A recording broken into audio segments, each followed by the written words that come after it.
Hi there, in this video, I will give you a quick guide on how you can change your address within the same country on Revolut. So please listen carefully to each step that I will be explaining because I will describe everything clearly so you can follow along even if your screen looks different. So before starting, make sure that you have the correct plan or version that supports this feature so you will have full access to everything you need.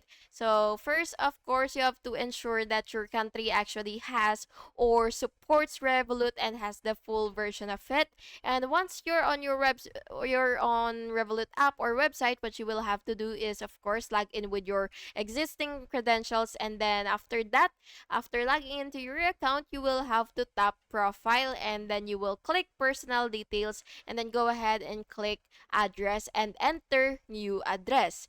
Then confirm the changes and Revolut may request proof of address. And once you're verified, the address will be updated in app.